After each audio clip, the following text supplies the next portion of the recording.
میں بدحالی آ جاتی ہے، غربت آ جاتی ہے، کساد بازاری آ جاتی ہے، مالی مشکلات آ جاتی ہیں۔ تو ہم یہ دیکھیں کہ اللہ نے ہمیں خوشحالی بھی عطا کی تھی۔ اب اس وقت جو حالات ہیں، ان حالات کے اندر بہت زیادہ بدحالی ہے۔ ایک تو وہ لوگ ہیں کہ جو اس بدحالی کا باقاعدہ شکار ہیں، اور ایک وہ ہیں کہ جو متوقع ان پر آنے والی اس حالت سے بہت زیادہ ڈرتے ہیں کہ یہ حالت یہاں تک پہنچ گئی ہے تو آگے یہاں تک بھی آئے گی۔ اور تیسرے وہ لوگ ہیں کہ ظاہر ہے کہ سینے میں حساس دل رکھتے ہیں، تو جب وہ حساس اور دردناک دل رکھیں گے تو اگرچہ وہ خوشحال ہیں، ان کے پاس اثاثہ جات موجود ہیں، وہ لگتا ہے انہیں کہ ظاہراً تو کوئی ایسے اسباب نہیں ہے کہ فاقہ کشی کی نوبت آئے اور میں پانی کی بوند کو بھی ترس جاؤں، اللہ نے مجھے بہت نواز رکھا ہے، تو انہیں اس بات کا تو ڈر نہیں ہے، لیکن اپنے اطراف میں، اپنے چاروں طرف جب یہ بدحالی اور یہ چیز پھیلتی ہے تو اس کے اثرات آتے ہیں، تو بطور انسان دکھ میں مبتلا ہوتا ہے، اور پھر ظاہر ہے اس کے اثرات کاروبار پہ بھی آئیں گے اور پوری معاشرت پہ آئیں گے، اور اس کا کسی نہ کسی حد تک جو ہے وہ شکار ضرور ہوگا۔ تو یہ ایک اذیت تو ہے، لیکن دوسری طرف وہ لوگ ہیں کہ جو 10,000 روپے کما رہے تھے مہینے کا یا 20,000 روپے کما رہے تھے، اور ان کا بل بجلی کا 25,000 آ گیا ہے، تو اب وہ اس بل کو پکڑ کے رو رہے ہیں، کیا کریں؟ بل ادا کریں، بچوں کی فیسیں دیں، یا کہ جو ہے وہ اپنے گھر کا چولہا جلائیں۔ اب ہر صورت کے اندر وہ ایک عجیب ایک اذیت میں مبتلا ہیں۔ اسی طرح وہ سفید پوش لوگ، اب وہ ایک خوشحال زندگی گزارتے ہیں، اور وہ تو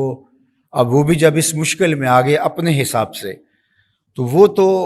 پھر اب کسی کے آگے ہاتھ بھی پھیلانے سے رہے، بلکہ الٹا ان کے پاس جب غرباء آ کے اپنی کہانی بیان کر رہے ہوتے ہیں تو وہ دوہری تکلیف میں ہوتے ہیں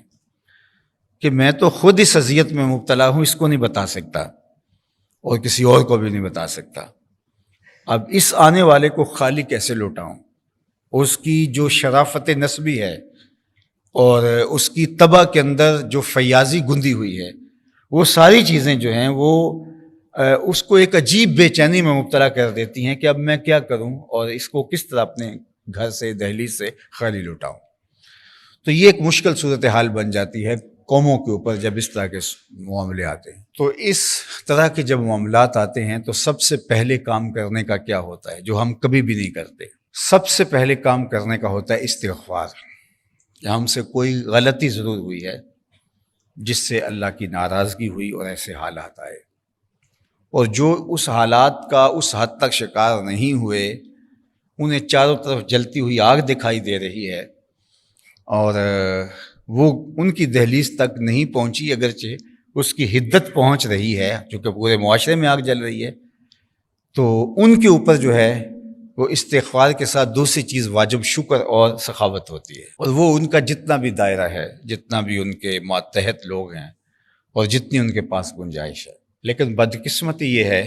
کہ جو پہلا کام کرنے کا ہے، جو اس کا شکار ہوئے ہیں، انہیں استغفار کرنا چاہیے تو وہ استغفار نہیں کرتے۔ ماضی میں بھی ایسا ہوا ہے اور ہم نے اب بھی دیکھا ہے، اجتماعی نہ انفرادی،